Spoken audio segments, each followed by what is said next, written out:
The wind carried the smell of smoke long before the flames came. Late afternoon settled over the New Mexico plains, painting the sky with the color of blood. 8-year-old Clara Whitmore stood beside the corral, her small hands gripping the fence rails while her father loaded the wagon. The world felt still, too still.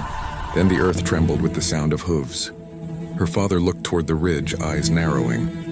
Inside Clara now. She ran to the cabin, heart pounding. Her mother rocked the baby, little Samuel, just a month old. His cries filled the air until the first arrow struck the roof. Fire exploded through the dry wood.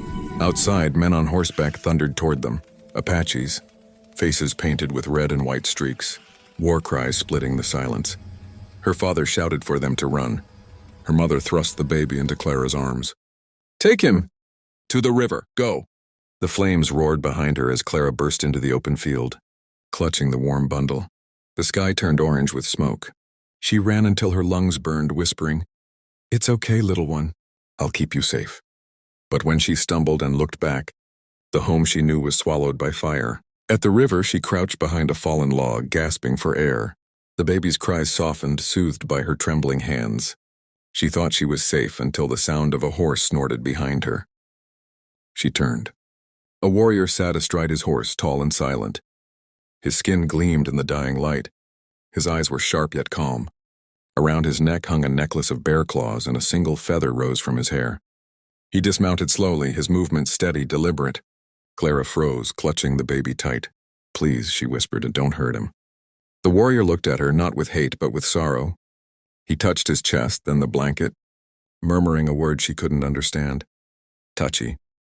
He knelt, gaze fixed on the baby. His fingers brushed the cloth with reverence. For a moment, the fire's reflection burned in his eyes, not of victory but of loss. Another Apache appeared, shouting something urgent. The first warrior turned sharply, his voice deep with command. The other rode away. Then he looked back at Clara and pointed west, signaling for her to go. She didn't know why, but she trusted him. She ran into the dark, whispering "thank you" over her shoulder. All night she walked beneath the stars. By dawn, her small body trembled with exhaustion, but she refused to stop. She found a tree stump, sat, and held the baby close, whispering lullabies through cracked lips. "Mama, Papa, please be okay." The baby's tiny hand curled around her finger, and she clung to that small miracle. She didn't know that the child she carried was not Samuel Whitmore, but the Apache Chief's only son, switched in the confusion of the fire, and somewhere beyond the ridge, Chief Dasan searched through ashes, praying his son still lived. Days later, Clara wandered through the barren plains, hungry, thirsty, and frightened. She tried to feed the baby with drops of river water, humming softly to calm him. "You're okay, little one," she whispered, though fear gnawed at her. Meanwhile, Chief Dasan's heart was breaking. His camp lay in ruin, his people weeping. His wife clutched an empty cradle, screaming his son's name, Nantan. Dasan swore to the spirits he would find the child. The tracks of a little girl had led away from the flames, and he followed them, believing the Creator had spared his boy. On the fourth day, Clara heard hooves echoing through the canyon. She ducked behind a rock, clutching the baby tight. But 4 Apache warriors rode into view, circling her. She cried out, "Please don't hurt him." Then from among them came the same man, the one who had spared her life, Chief Dasan. His face was fierce yet weary, eyes shadowed by grief. He dismounted and approached, hand open in peace. Clara trembled. "He's just a baby, please." Dasan knelt before her. When he gently pulled back the blanket, his breath caught the tiny necklace, carved with an eagle feather, gleamed against the child's chest. "Nantan," he whispered, voice breaking. "My son." Clara's eyes widened. "Your son?" He nodded, tears streaking through dust. "My heart. My blood." She shook her head, trembling. I didn't know. There was fire, I just ran." Dasan lifted his gaze, a deep sadness softening his features. "You save him," he said in broken English. "You brave." Clara wept with relief and fear. "Please don't hurt me." He shook his head. "No hurt, you." "Good heart." He motioned to his warriors to lower their weapons. They obeyed.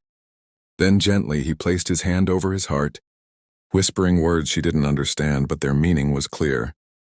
Gratitude. That night, under the desert stars, the Apache tribe made camp. Clara sat beside the fire, eating her first real meal in days.